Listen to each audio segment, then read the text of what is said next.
Assalamualaikum warahmatullahi wabarakatuh. Tirakat berasal dari kata tarekat yang berarti suatu jalan. Tirakat dapat diartikan suatu usaha atau proses untuk menahan hawa nafsu, yang bertujuan untuk mencapai sesuatu yang diinginkan.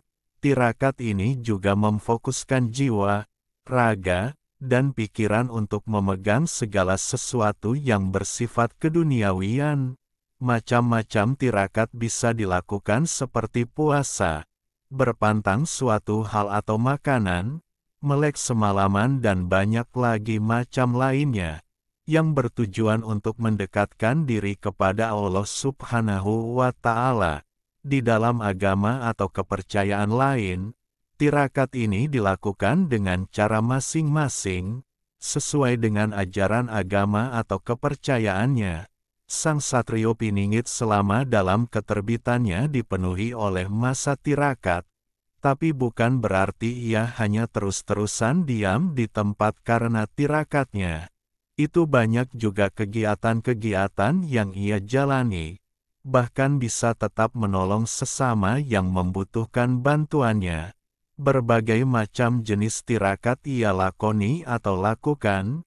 Ia adalah seorang spiritual sudah pasti, tapi gaya kesehariannya tidak menunjukkan bahwa ia seorang spiritual. Seperti biasa jika seseorang tengah melakukan suatu proses spiritual, atau tirakat itu salah satunya, pasti akan menghadapi ujian dan rintangan yang datang untuk menguji seteguh apa tekad atau mental di dalam menjalankan tirakat ini. Ada yang kuat, ada yang gagal atau berhenti di tengah jalan, karena laku tirakat ini penuh keprihatinan, tapi bagi seorang Satrio Piningit ia sudah hafal betul bagaimana liku-liku proses tirakat ini, dan ia pun cukup tangguh walaupun dengan perjuangan yang tidak mudah dan dihiasi berbagai warna rasa. Tirakat memerlukan sunyi, hening dan sakral.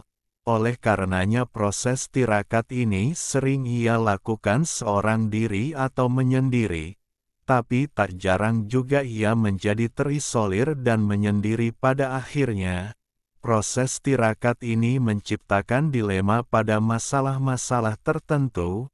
Sebagai bentuk ujian, ada yang bertengkar dengan pasangan, bahkan ada yang sampai mengalami perpisahan pada akhirnya. Itulah konsekuensi yang harus dijalani bila menjalankan tirakat. Tapi ingat, tidak semua mengalami hal-hal yang di atas. Ada juga yang lancar dan dipermudah dalam menjalankan tirakatnya itu. Tentu saja hal ini bila kita selalu ingat kepada Sang Maha Pemilik alam.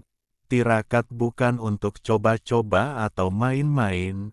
Karena untuk menggapai kesempurnaan hidup tentu banyak yang harus diperjuangkan. Air mata, sedih, hampa bahkan rasa sakit mungkin akan dilalui.